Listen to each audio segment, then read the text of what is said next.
美军有多强？大家从遍布全球80多个国家、约835个军事基地的庞大数量就能窥见一二。而要说美军最看重哪一区域，那无疑是印度洋太平洋地区。美国不仅在该地区设立了印太司令部，在方便指挥的同时，以求对该地区的掌控。毕竟，印太地区覆盖了超过地球表面大约一半的面积，包括了美国西海岸外至印度西部边界、南极洲至北极的全部海域。而且单单是驻日美军基地的数量便有120个，居全球第一；又或是驻韩美军的基地数量有73个，居世界第3。甚至在最近，美国又签署了一项在菲律宾建造4个新军事基地的协议。菲律宾在地理位置上距离台湾最近距离不过才1200公里，可见美军对未来台海、朝鲜半岛危机的预防。要知道，未来美军若是在西太进行持续作战，毕竟高度依赖日韩等非本土基地以及较长的后勤补给线。按照美国防部的资料显示，美印太司令部下设有4个军区，分别是太平洋舰队、太平洋空军、陆军以及海军陆战队。其中，太平洋舰队下辖有第3和第72个主要舰队，包括约200艘舰艇，其中包括5艘航空母舰、约1100架战机，以及超过13万名海军陆战队员和平民。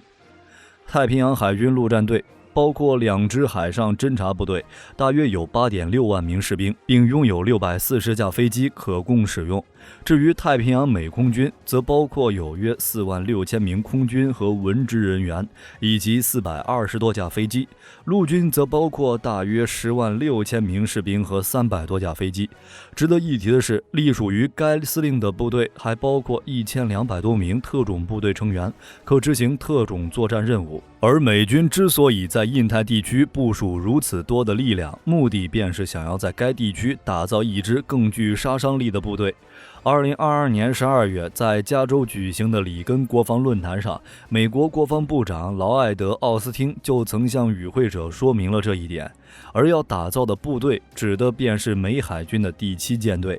第7舰队是美海军旗下的远洋舰队之一，其司令部设在日本的横须贺港，驻地包括冲绳岛、神奈川、韩国的釜山、浦项、镇海基地，以及新加坡、菲律宾等地，是目前美国最大的海外前线投送部队。第7舰队的主要任务包括威吓敌国、与盟国合作保护海上通道、协助美国友邦领土，以及在必要时动用武力，也经常要充当美国对外进行军事行动时的机动舰队。因此，第7舰队还被盟国誉为西太平洋自由之盾，是整个亚洲最强大的一支海空力量。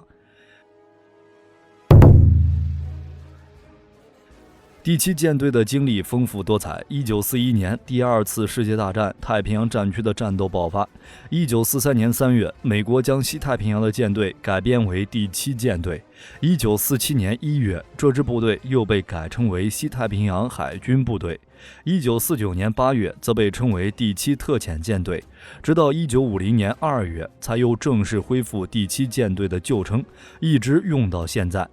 第7舰队曾参加过朝鲜战争和越南战争，曾在1958年的金门炮战中为台湾地区海军补给船护航，又在1991年参加了海湾战争。在历史上，美海军第7舰队在台海地区扮演着重要的角色。冷战时期，随着驻台美军的部署，第7舰队在台湾的分遣队曾利用高雄左营海军基地为驻点，透过高雄港运补物来提供台湾物资，直到1970年代后期台美断交为止。2010年，朝鲜半岛情势紧张，爆发出了天安舰事件与延坪岛炮击事件，加上20世纪90年代以来的朝核问题，因此造成美国高度关切，经常会在黄海一带进行美日韩3国联合演习，以加大自身的影响。而若依现在的目光来看，第7舰队活动区域内最有可能发生军事冲突的3个地区，分别是南海诸岛、朝鲜半岛以及台海地区。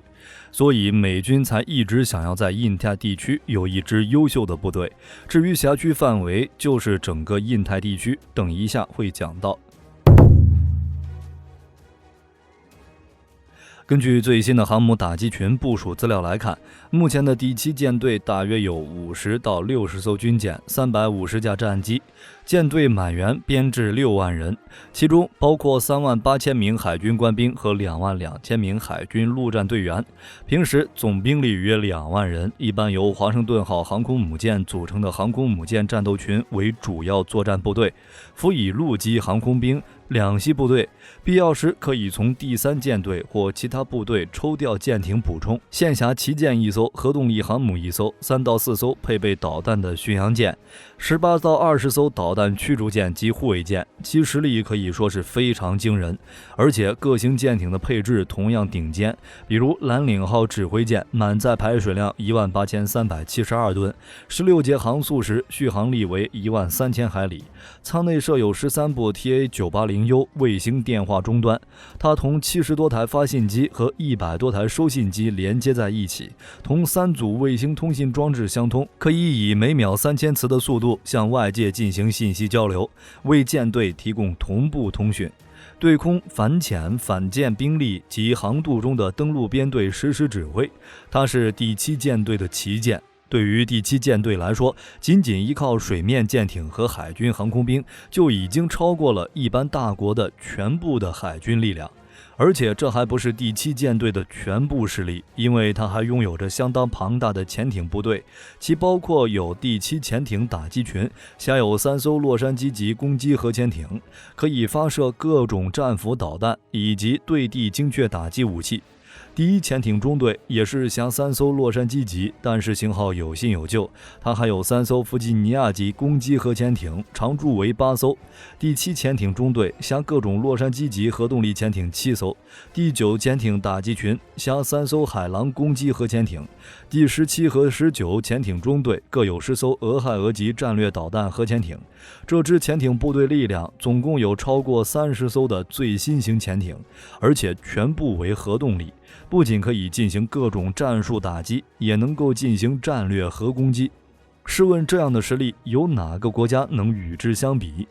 另外，第7舰队是美国海军最后一个只配备常规动力航空母舰，也是最后一个装备核动力航空母舰的舰队。之所以如此配置，主要的原因是舰队主要驻扎地日本是世界上唯一曾遭受核武器攻击的国家。日本民间普遍对核武器以及带有核动力的军事武器带有负面的观感，为了照顾此种情绪和日本民间的感官，因此日本海军一直以常规动力航空母舰作为第7舰队的核心。然而由于小鹰号已在2008年时除役，因此接任小鹰号除役后空缺的华盛顿号航空母舰也顺势成为第1艘泊靠并驻扎于日本本土的核动力航空母舰。而第7舰队的辖区范围东起国际日期变更线以西的太平洋和印度洋，西至非洲东岸红海，南达印度洋及南极，北至白令海峡，整个作战区域 1.3亿左右平方公里，比美国本土大了14倍。这一区域内居住着全世界大约1半的人口。而由日本群岛、琉球群岛、台湾、菲律宾、大巽他群岛组成的第1链型岛屿带，则是第7舰队重点部署所在。位于朝鲜半岛南方的韩国，有的时候也会被视为第1岛链的一部分。除了开头提到过的日韩非外，那个太平洋上最小有人居住的关岛，是美军力量部署最坚固的据点之一。关岛很特殊，它是美国太平洋防务战线的主要支柱，是美国对日本、朝鲜和台湾的发射台。美国空军驻扎在安德森空军基地，作为其在关岛的总部，该基地是空军第36联队的所在地，占地近18000英亩，最多可容纳193架飞机。美空军是该岛最主要的用户，将其作为中转站，既为在周边地区作战的部队提供服务，也为空对空加油机提供帮助，以协助飞机穿越浩瀚的太平洋。至于美国空军在关岛的基地设在阿布拉港，这是美军在该国西部最远的码头。美国海军潜艇从这里出发，4天内能抵达西太平洋边缘，比从太平洋舰队主要集结地珍珠港来得快，后者19天才能到达西太平洋边缘。而且飞机从关岛起飞前往亚洲大陆，也比美国本土快捷方便，被美方认为是关键的战略要地。从地缘战略角度看，驻关岛美军向西可支援亚洲沿海地区作战，向东连接夏威夷和美国本土，是理想的前进基地和兵力投送中心。向南连接东南亚、大洋洲，向北连接日本、朝鲜半岛，便于支援两翼作战。另外，驻关岛美军要比驻韩、驻日美军更加安全，因为驻日韩的美军都在朝鲜的火力打击范围之内，而关岛却在其外。从冷战期间开始，关岛就成为了美国海军第一个为北极星潜地弹道导弹提供支援的海外基地，并为美军提供重要的通信和情报联络支援。越战期间 B-52 轰炸机就是从关岛飞往印度支那半岛执行轰炸任务的。美军扫雷舰在1973年巴黎越南和平协定签署后，也是从关岛起航前往北越执行的扫雷任务。在冷战结束后，为适应战略调整，美国削减关岛的驻军。1995年更是关闭了海军航空站，并减少海军在当地的活动。但在2000年以后，美国在关岛的驻军却逐渐增加，并且各种先进的武器装备更是逐年进驻。如今的军事力量堪比一个小国家。不得不承认，美军在印太地区既有诸多的非本土基地，又有第7舰队这般家底殷实的海军，属实令其他国家羡慕。美海军只要称第2，就无人敢称第1。哪怕是继承了苏联绝大多数家底的俄罗斯海军，其全部家当加起来，都远远比不上美海军的第7舰队。不管是从舰队数量上还是质量上，都是远远不如。又或是同为西方国家也是重要盟友之一的英国，也是远远比不上。且不说英国早已没有能力装备重型航空母舰，就连现在的航母还在等待舰载机，不得不说非常尴尬。相反，美海军的第7舰队在战时还可以得到太平洋第3舰队和第5舰队的航母支援，随时组成2个双航母打击群，是一点问题也没有。恐怕全球所有的海空军力量加在一起，都很难与之进行远洋正面对决。目前也只有依托岸基的大量反舰和防空力量，通过岸基海空战机来进行防御反击作战，是比较成熟可靠的应对措施了。好了，关于美军在印太地区的部署以及第7舰队的实力，大家还有什么想补充的？欢迎在评论区留言，我们一起讨论。本期视频内容就到这里，我们下期再见。